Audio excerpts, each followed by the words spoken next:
They're an elite group of warriors, an exclusive brotherhood, only a few dozen alive today, bonded by their service and sacrifice. Fired that tank 5 times point blank at me. Their courage in combat earned them the nation's highest military honor. I know there's guys that are way more deserving than me, but I wear it for them because they can't now. And next week, they gather in Knoxville. And give you the most patriotic gathering you've ever witnessed. Wait till you see what happens to your city. Tonight, a history lesson about the medal and the recipients who wear it. And look ahead at how you can help offer them a hero's welcome to East Tennessee. Good evening, and thank you for watching WBIR's special Service and Sacrifice, the Medal of Honor. In just 1 week, we welcome that fraternity of decorated warriors to East Tennessee. Each has a story that reads like a movie, and some of their stories have made the big screen. The medal is a symbol of selfless acts of courage in battle. Of the millions who have served in America's armed forces, the medal has been awarded to fewer than 3,500 troops. Only around 80 recipients are alive today, and many of them are gathering in Knoxville next week for their annual convention. East Tennessee will welcome 52 recipients from all corners of this country. The recipients will be treated to a taste of Tennessee, Southern hospitality, and a memorial service in their honor, all while taking time to meet with people here, share their stories, sign autographs, and also travel to schools. You will even have a chance to show your appreciation on a couple of occasions. We're going to explain how you can play a role in the public tributes coming up.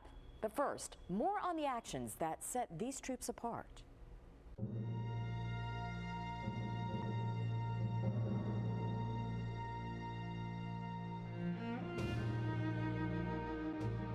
They are ordinary men who now embody the word hero. They've been dragged through the hell of war and seen horrors that are hard to imagine. They are men like Mitchell Stout, a young sergeant from Loudoun County who sacrificed his life to save 4 of his brothers in arms. He went in the Army when he was 17 years old, and he went through paratrooper school, got his wings and everything, and they found out he was only 17, so the Army discharged him. Well, by then he was 18, so he just re-enlisted. He finished 1 tour of duty and volunteered for a second, worried the younger soldiers didn't have a chance without veteran leadership. Because he thought he could help, maybe help someone stay alive over there. 3 months into his second tour in Vietnam, the Viet Cong attacked a key bridge. Stout was with 4 other men when an enemy soldier threw a grenade inside their bunker. A Viet Cong threw a grenade into a bunker. Mitchell, he jumped up and grabbed that because he had a squad in there with him, and he ran out the door, and that thing put it to his stomach and it exploded. That saved everyone in there. The list of Medal of Honor recipients includes story after story of ordinary men displaying extraordinary acts of courage and self-sacrifice. The 3,500 names on that list come from different backgrounds, different ranks and branches of service. Some are household names like Sergeant Alvin York from East Tennessee, but others with equally heroic deeds are largely unknown. To underline just how rare it is for the president to award the Medal of Honor, our partners at the Army Times took a look at the numbers. The paper says only 1 in every 35,000 troops received the medal from World War II. That number is even slimmer for the War on Terror, where only 1 in every 177,000 troops earned it. The strict guidelines to make that exclusive list were made even tighter in 1963. Recipients must go beyond the call of duty and have that action witnessed by at least 2 others. The secret recommendation must then pass up the ranks of military leaders to the Joint Chiefs of Staff and then the Commander-in-Chief. The word winner is never used when referring to the Medal of Honor. It is received, and the humble men who wear it around their necks say they wear it for their fellow troops who can't or never made it back from war. President Harry Truman served as an artilleryman in the First World War and awarded more medals of honor than any other president after the bloody Second Great War. When asked about the prestige of the medal, Truman said, "I would rather have that medal around my neck than be President of the United States." And while many presidents have served in the military, President Theodore Roosevelt is the only president to receive the Medal of Honor. President Bill Clinton posthumously awarded it to the Rough Rider for his actions in Cuba in 1916. To understand the significance of the Medal of Honor, you need to appreciate its past. It is a storied history of brotherhood, valor, and commitment to our country, but not without controversy. 3,490 names etched in stone. 3,490 stories of courageous service to their country in the midst of combat. Only those on this wall are worthy of the Medal of Honor. A medal and its recipients so revered deserve a museum in their honor. And it's here in Charleston, South Carolina, aboard the USS Yorktown. Behind this door, the history of the Medal of Honor is passed on from generation to generation. The idea for the Medal of Honor emerged in 1861 when the country was divided by war. The medal was meant to unify. When the Civil War broke out and the country divided, the idea came about that, look, we need to create a medal for morale. We need to create a way of honoring someone's service to the Republic. In 1863, Secretary of War Edward Stanton presented the first Medal of Honor to Union soldier Jacob Parrott. He was part of Andrews Raiders. Andrews Raiders were the first Medal of Honor recipients. And they stole a train and took it south during the war, disrupting communication and supply lines. And they told their story. Stanton walks to the back and comes out and rather unceremoniously presents them the medals. The youngest Medal of Honor recipient, 11-year-old William Johnston.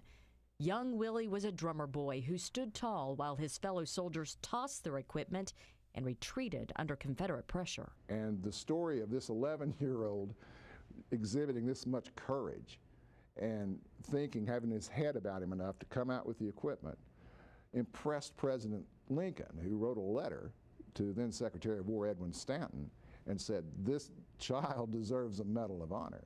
But early on, not everyone who received the Medal of Honor deserved to wear it. Secretary Stanton presented the Medal of Honor to civilians and soldiers whose acts were far from valiant. The 27th Maine, for example, their enlistments expired. He promised that he would give them each a Medal of Honor if they would just re-enlist. So the medal was sort of handed out willy-nilly in the Civil War. During that time, the first woman was awarded the Medal of Honor.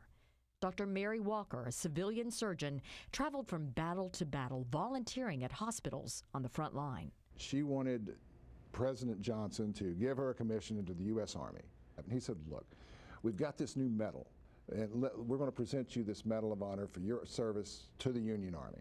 In 1917, new standards were established, and past Medal of Honor recipients were reevaluated. Known as the Purge, the medal was stripped from Mary Walker and 910 others. Anybody that was a civilian or who had received the medal for less than combat action, they took it away. But 58 years after Mary Walker's death, President Jimmy Carter restored her Medal of Honor. Through the years, the medal would take on different looks. Famous war heroes like East Tennessee's Alvin York, actor Audie Murphy, and pilot Charles Lindbergh donned the medal. But little was ever said about the heroic deeds of World War I soldier Freddie Stowers and other African-American soldiers who served and sacrificed their lives. We first really saw hardcore institutional racism in World War I. No blacks who fought in that war were ever awarded a Medal of Honor. And their actions on the battlefield were just the same as any other counterpart, whether they be white or American Indian or Asian. That an inspired human heart can surmount bayonets and barbed wire. In 1991, President George Bush righted past wrongs and awarded the Medal of Honor to Freddie Stowers posthumously. The 3,490 came from all walks of life, different corners of the country. They represent an elite group, but each has made their own mark on history, and the Medal of Honor is proof. Army, Navy, Marines, it's all about the team, it's all about the groups, but you know, you've got to recognize the individuals, the individual valor, the individual leadership, and that's what the Medal of Honor does best. Tennessee journalist and author Ed Hooper spent years researching the history of the Medal of Honor and its recipients. He produced a documentary that premiered earlier this year. A push is underway to build a new freestanding Medal of Honor museum next to the USS Yorktown at Patriots Point. This is an artistic sketch of the proposed building. You'll notice it is in the shape of the actual Medal of Honor recipient. Major General James Livingston is on the Museum Foundation board. He says the estimated price tag is $100 million, and that would include classrooms and convention facilities as well. Throughout this special, we will begin sharing some of the stories of East Tennesseans who have answered the call and some who have paid the ultimate sacrifice. Their names will always be remembered, etched in stone at the World's Fair Park at this memorial in their tribute. These pillars bear the names of brave men from Kinzer to Ward to one of the most well-known Medal of Honor recipients. We mentioned him before, Alvin York, and East Tennessee's only living recipient, Charles Coolidge. We will tell you some of their stories, and tonight we begin with a man who fought until the last bullet.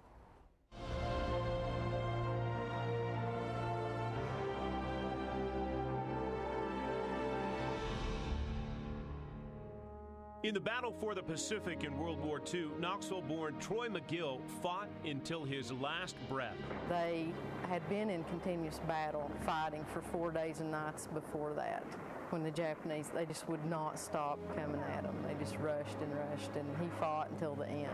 He saved his men. I mean, he basically, almost like we see in the movies, this just unbelievable heroic action of the men are, he's telling them to get away and save themselves, and he stays there and uses his last bullet and then fights hand to hand before they kill him. Troy McGill, one of 14 Medal of Honor recipients from East Tennessee.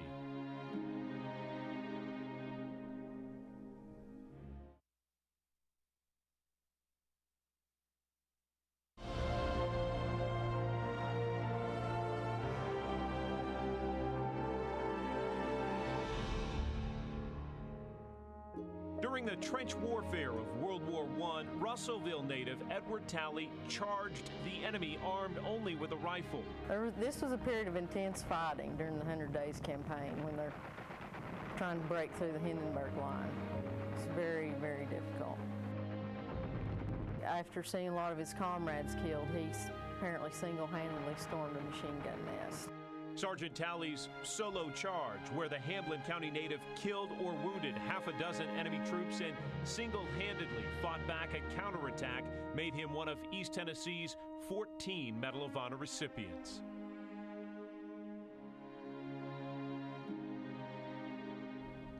The Medal of Honor convention often comes to places with a deep military history. Just 2 years ago, recipients visited the beaches of Hawaii more than 70 years after the bombing at Pearl Harbor. And last year, our nation's exclusive brotherhood went to Gettysburg for the 150th anniversary of that bloody and violent three-day battle.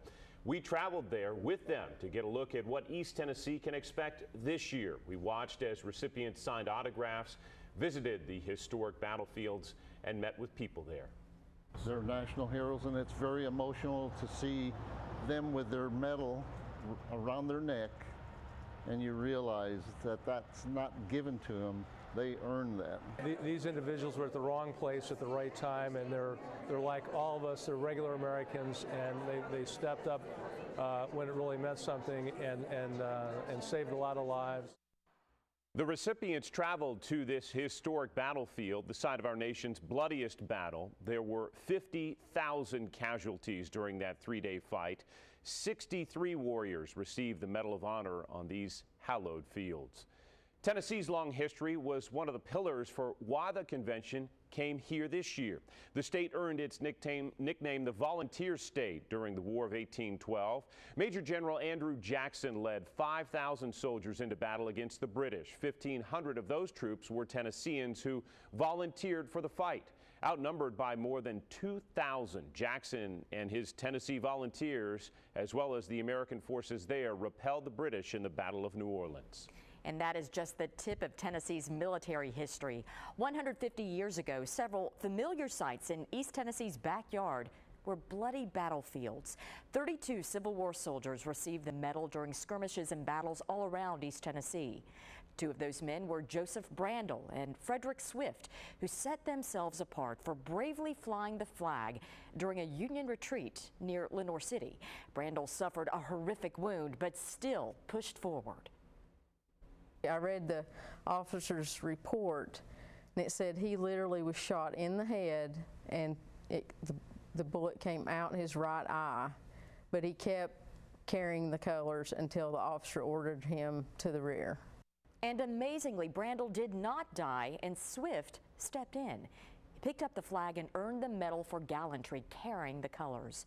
Swift and Brandel received 2 of the 101 medals awarded for actions on Tennessee soil. Knoxville's continued support of the military helped bring the convention here as well, from business support to annual events. Events and programs like Honor Air and the annual Veterans Day Parade on Gay Street in downtown Knoxville also played a role. Honor Air gives World War II and Korean War veterans an all-expenses-paid trip to Washington, D.C. to see the monuments built in their honor. And the Knoxville Chamber of Commerce is only one of 20 chambers in the country that has received recognition for being military-friendly.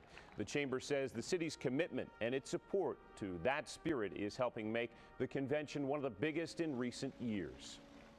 It's just last year we were voted the most patriotic city in the nation, so that's just a wonderful reason to have it here, as well as the rich history of the military here, the volunteerism here in Knoxville, and I think the whole entire community is going to rally around this convention.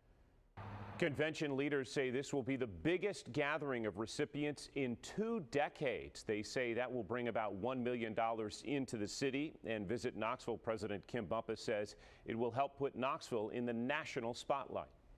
Well, I think the exposure that's going to give Knoxville, Tennessee to our whole nation will be a huge benefit. And I think just the fact that we're going to be able to be involved with commemorating and celebrating all of these living recipients and past recipients, I think it's just going to be awesome for Knoxville. When we come back, a look at how Knoxville will roll out the red carpet to honor our nation's greatest heroes. But first, the story of one East Tennessean who paid the ultimate sacrifice.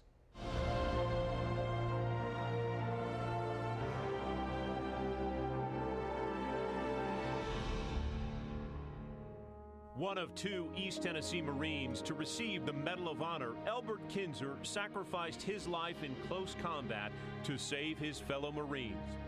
He threw himself on a grenade to save his comrades, of course, as so many of these brave men have done. His mother received the Medal of Honor much later from General Clifton Cates, who's also from Tennessee. To this day, there is a Camp Kinzer on Okinawa. There's still a Marine Corps camp there in his honor. Albert Kinzer, born in Greenville, killed during World War II in the Pacific at age 22. He is one of 14 Medal of Honor recipients from East Tennessee.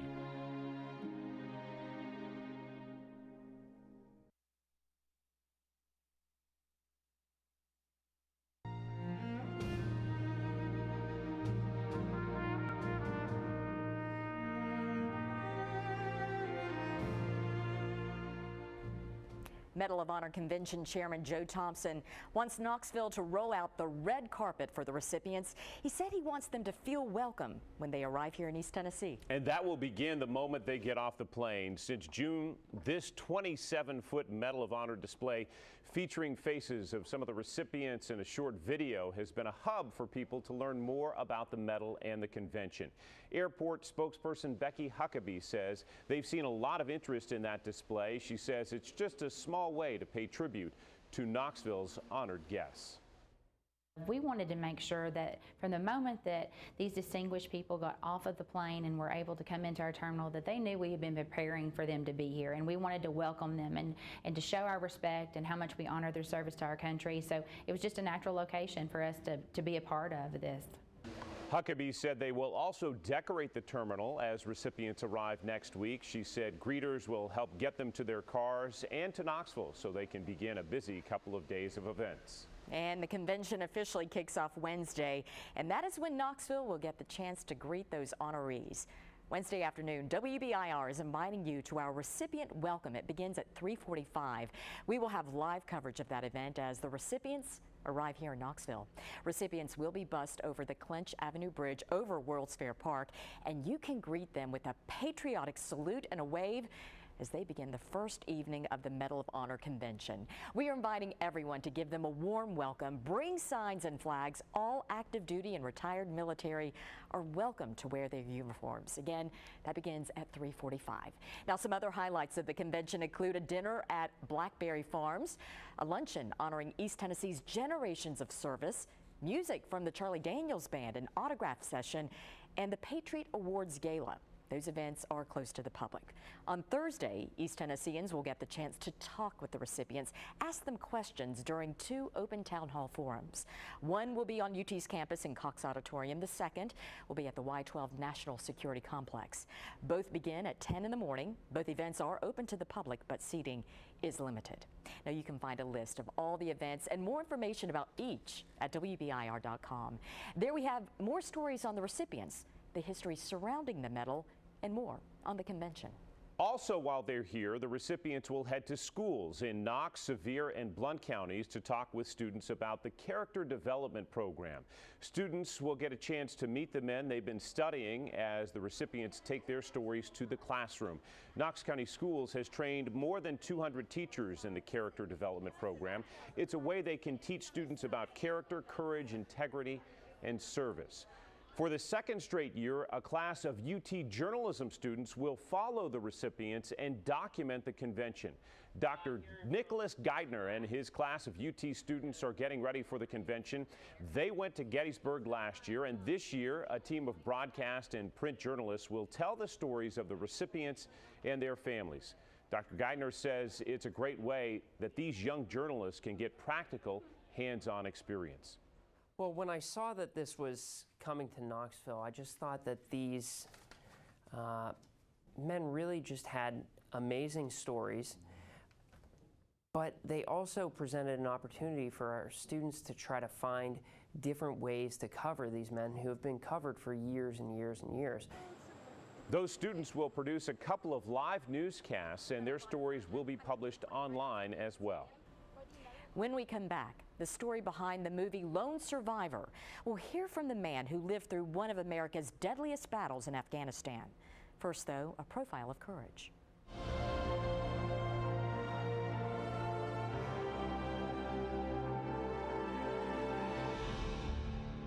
Knoxville native James Ernest Carnes, known best by his nickname Buck. Apparently that nickname came from his childhood. There's a saying, Buck Wild, and I guess he was Buck Wild, and so the Buck part just stuck. That edge may have helped earn him the nation's highest award for valor in combat during World War I in a daring charge with a fellow East Tennessean. From what his grandson told me, they decided to advance on this machine gun nest because they just had enough. So together they took it out and saved a lot of lives. Buck Carnes, among America's most exclusive group of warriors, including 14 Medal of Honor recipients from East Tennessee.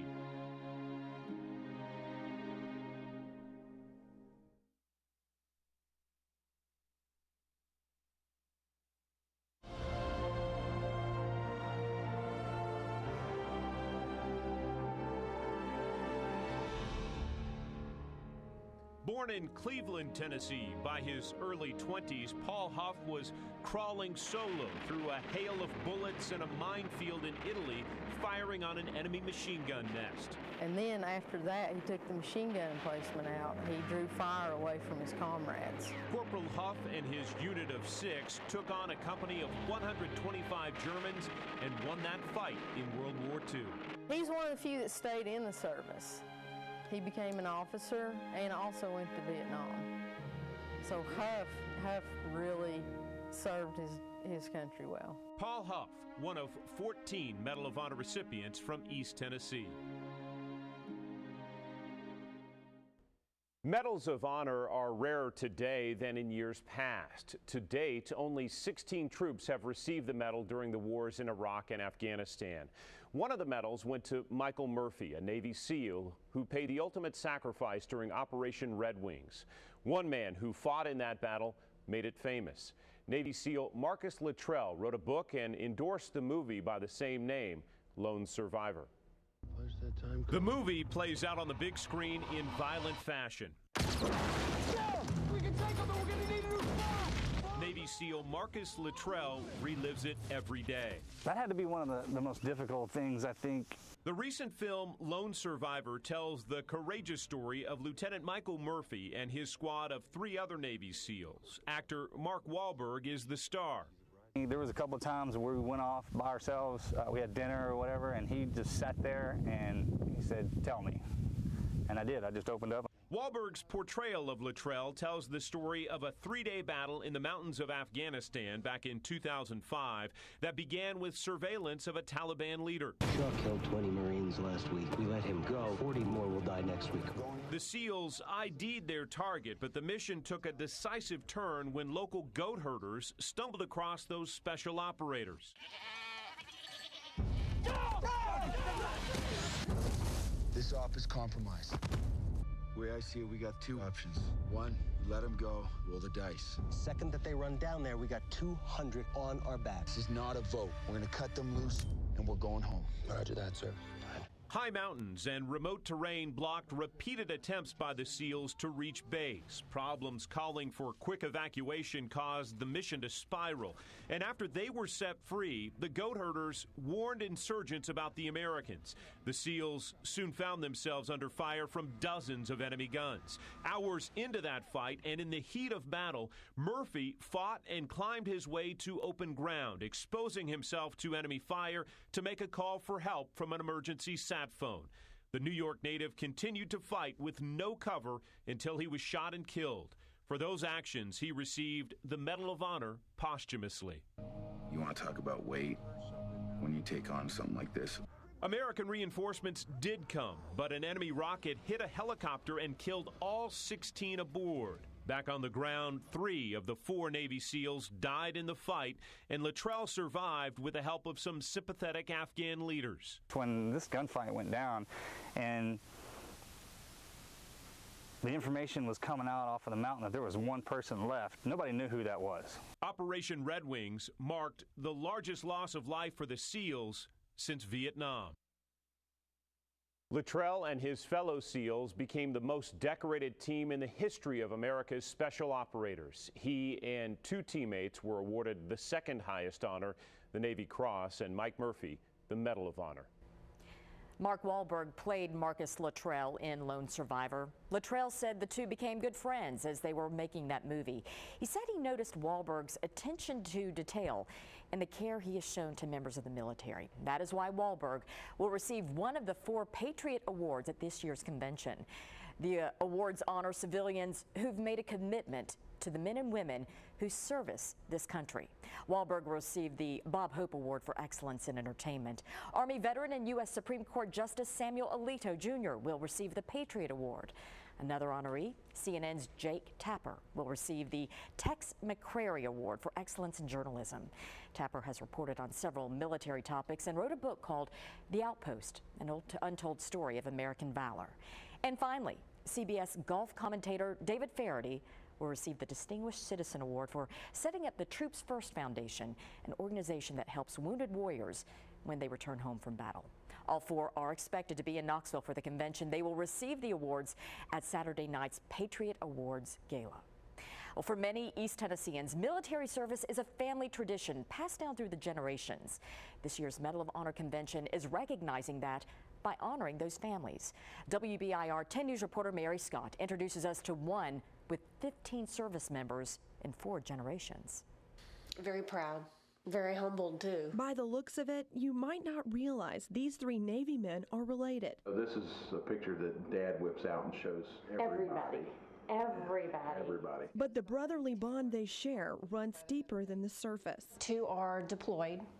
They're on different ships out in the Gulf. Military service is in their genes. There are almost too many Price family members to count.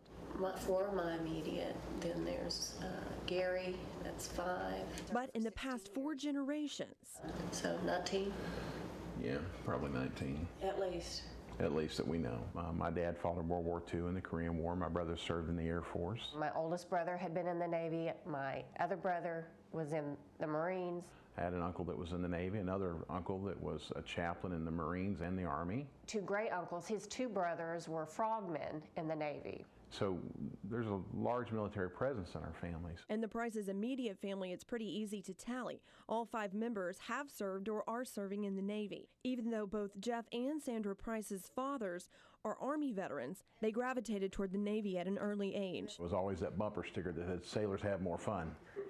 And so I grew an admiration for what the Navy did and sailors and whatnot, and so I wanted to join. When Jeff and Sandra got married and he decided to enlist, she chose to follow in her family's footsteps as well. My earliest memories were on military bases, so it was just kind of a natural thing to do, was to serve. You know, it's kind of part of who I am. You know, I'm very proud of my service, very proud of my family's service and my kids. And they passed on the tradition to their sons. They heard the stories of camaraderie, they heard the travel, they heard some of the shenanigans that I won't repeat that I got into, and not all of it bad, of course. It's clear to see the call to serve runs deep in the Price family.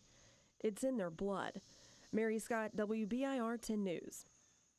Coming up, he grew up as an East Tennessee farm boy and was a pacifist when he entered the war. Didn't believe in killing when he went, and they found 25 that he had killed up there. Next, Sergeant Alvin York's story and how the Medal of Honor recipient became one of the most well-known faces from World War I.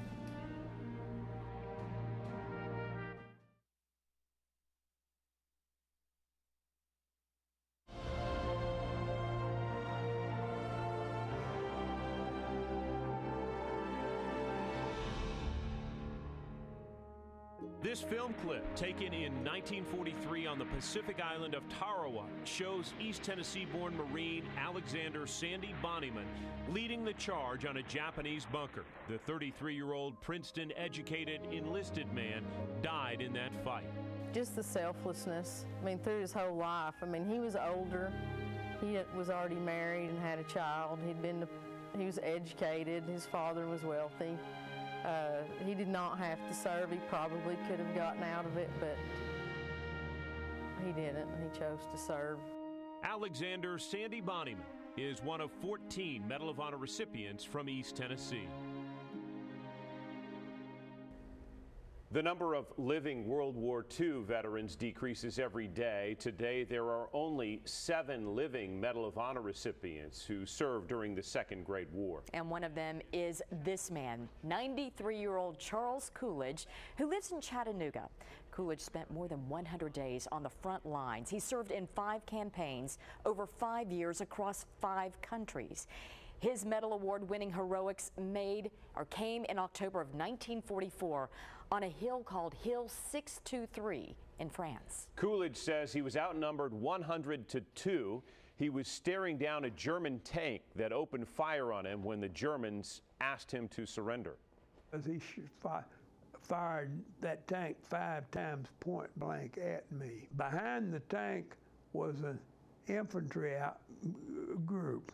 So I started throwing grenades, and I kept throwing those grenades and throwing those grenades. Coolidge endured 4 days of continuous fighting, and his troops held Hill 623. His actions helped him earn the Medal of Honor. He continued fighting in Europe and never suffered a scratch in combat. Well, yesterday marked the 50-year anniversary of Sergeant Alvin York's passing. He may be the nation's most famous Medal of Honor recipient. Even after his death, his homestead in Pall Mall continues to attract thousands of visitors to East Tennessee each year. Reporter Heidi Wigdahl has more from the people who knew him best. Sergeant Alvin York may have traveled all over the U.S. and abroad, but East Tennessee was home. He's pretty well known. His son, Andrew Jackson York, spent more than 40 years as park ranger at the family's historic homestead in Pall Mall. Even after his retirement, Andy continues to preserve his father's legacy. While Sergeant York stayed tight-lipped about his time in World War I, he never did talk about what happened over there. The world knew his story. York, Take over. Did you hear what I said? I heard you. Made famous by the 1941 movie Sergeant York, starring Gary Cooper. Sergeant York, then a corporal, took on a German machine gun nest during World War I. And then the guys had killed his commanding officer, and so they put him in charge.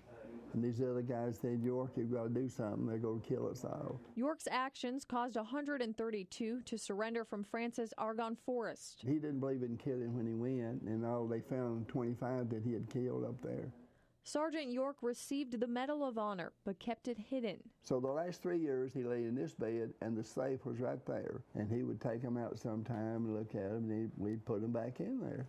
Instead, York focused on East Tennessee. He was always just a down-home fella, and whoever was in the area, he'd invite him to come and eat at dinner at the table. Guests would join Sergeant York, his wife Gracie, and their kids. Out of the 10, 3 are still alive. 81, I'm 81. He's 84, he's 91. Andrew Jackson, George Edward, and Betsy Ross all plan to attend the Medal of Honor convention in Knoxville. I think it's a wonderful thing, and I think Dad would be real proud, since he is a Medal of Honor winner, that the convention is being held in Tennessee. I think he'd be glad. And it's kind of like an instant bond you have with people that you meet when you share heritage, like the Medal of Honor, and it's just such a privilege to be a part of that. The family's homestead may hold reminders of Sergeant York's military success, but his family remembers much more. He was just a good daddy and a humble man. He didn't think of himself for high above somebody else. He was just Alvin York. In Pall Mall, Heidi Wigdahl, WBIR 10 News. The York Institute will host some of the living Medal of Honor recipients on September 12th. You can see Sergeant York's medal at the War Memorial Building in Nashville. We'll be right back with our special Service and Sacrifice, the Medal of Honor.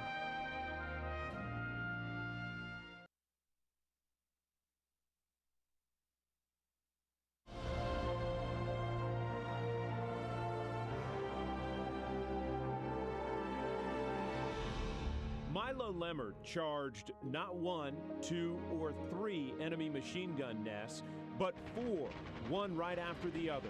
His citation for America's highest award for valor in combat says he prevented many casualties among his company. He actually was one of the few of our Medal of Honor recipients from World War I that was killed in action. Sadly, just happened to be on his first wedding anniversary. In a letter home, his brother and fellow soldier wrote to their mother, "He died like a man and hero." His last words were, "I'm finished, boys. Give them hell." Milo Lemmer, one of 14 Medal of Honor recipients from East Tennessee.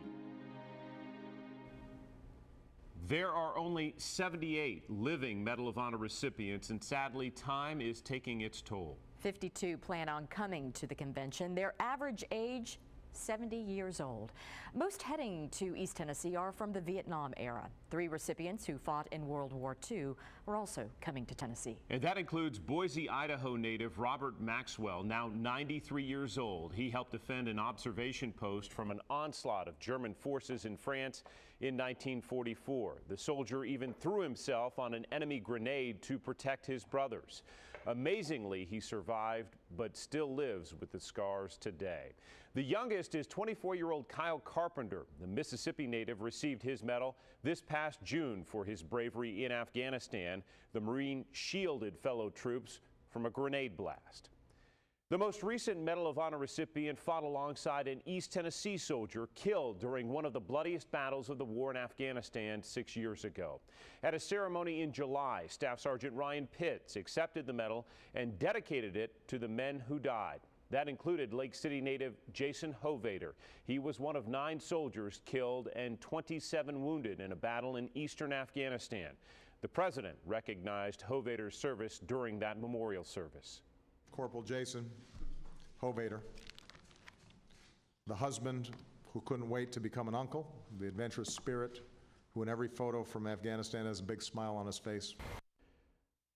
Pitts suffered serious shrapnel wounds when enemy attacked a patrol base using rocket-propelled grenades and machine guns. He continued to fight despite those injuries that almost killed him. The staff sergeant said he owes the medal to those who died, and he asked the families of the fallen to join him at the ceremony. He said that we deserved to be there. He said that it was a group effort that day, and the ones that were fallen that day, those were the ones who the true heroes were, and that he was just the keeper of the medal. Valor was everywhere that day, and the real heroes are the 9 men who made the ultimate sacrifice so the rest of us could return home. Now, we learned just last week that 3 more people will receive the Medal of Honor just a few days after the convention wraps up. That includes 2 Vietnam veterans and a soldier who fought at Gettysburg. Command Sergeant Major Benny Atkins fought in Vietnam. While wounded, he helped pull his friends to safety under a hail of bullets. Specialist Donald Sloat will receive the medal posthumously. He died while saving his comrades from a grenade trap. And Lieutenant Alonzo Cushing will receive the medal more than 150 years after his service in the Civil War. NBC Nightly News anchor Brian Williams serves on the Medal of Honor Foundation board. Through his time on the board and his trips overseas, he's worked closely with medal recipients and other veterans. I spoke with him last week about the importance of the convention and the best way to help veterans. They're walking among us every day. We use expressions like hire a veteran. If you only saw, as I have in so many overseas trips to war zones, what this graduating class of men and women is capable of, if you've seen what they've done, speaking of service and sacrifice, what they've done for our country, you would fill your business with them. You would only have job openings fillable by veterans. If you could meet some of these recipients who are going to descend on Knoxville and just change the atmosphere of the place and give you the most patriotic gathering you've ever witnessed. When we come back, a look at the unique way one group of women is honoring our greatest heroes, one seam and stitch at a time.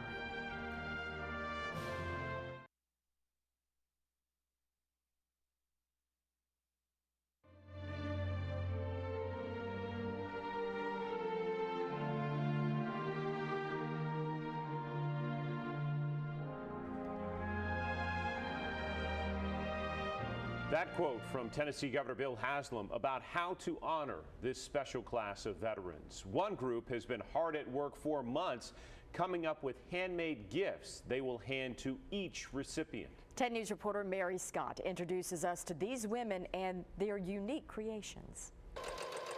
I think about them when I'm sewing. Heroes make up the fabric of our country. And volunteer Kathleen Van Orsdale and dozens like her from across East Tennessee are thanking them for it. They're making a quilt for every living recipient of our nation's highest award for valor in combat. The idea came to quilter Kit Brown nearly 2 years ago when she learned Knoxville would host the Medal of Honor convention. Once you read a couple of their stories, you want to read all of them. Her research showed she needed more than 80 quilts, but her army of quilters assembled quickly. But just the intricate work that she did is just so amazing. Each quilter chose a hero they felt a connection with. And this quilt, to me, seemed to be just the perfect thing for him. And stitched their story into every square. And then you look a little closer and you realize the white space is made up of lots of jagged little pieces. This young man threw himself on a grenade to save his buddies and suffered a significant amount of damage, including a lot of facial damage. And this to me just said, you know what? It may be made up of pieces, but it's still a very beautiful thing. Kathleen's past pulled her to Sergeant Jesus Duran, a Mexican citizen who died fighting for our country in Vietnam. My husband and I are both veterans of the Vietnam era. We felt like second-class citizens sometimes. These quilters hope their heroes will feel how much they're appreciated every time they see their quilts.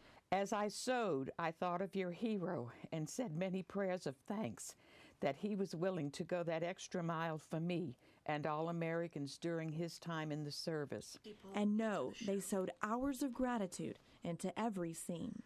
And it was made by one. That was Mary Scott reporting, and each quilter will get to personally present their quilt to the Medal of Honor recipients next week. We have more information posted online about next week's convention. Head to WBIR.com for more details about it.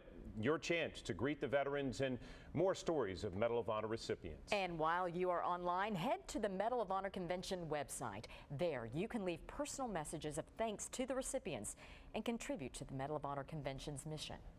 Thank you for watching our special Service and Sacrifice, the Medal of Honor. And thank you to all of our veterans for your service. We leave you tonight with the words of some of the recipients and what the medal means to them. Being a Medal of Honor recipient is something that you would never even dream of. There's a great sense of comfort, too, knowing that you're now a member of a band of brothers that you never hear the word hate amongst them. You killed the enemy because of the love you had for the man next to you. You knew their lives. You knew their family. You knew how brave they were just getting where they are. So the most powerful emotion on earth is love. We have to remind ourselves that and then convey that to the next generation. 8 of my brothers fought for a place we had called home. And more importantly, they fought for their comrades. And in the end, they gave their lives in that defense. I'll wear it with dignity and humility in their honor, and carry each of them in my heart for the rest of my life.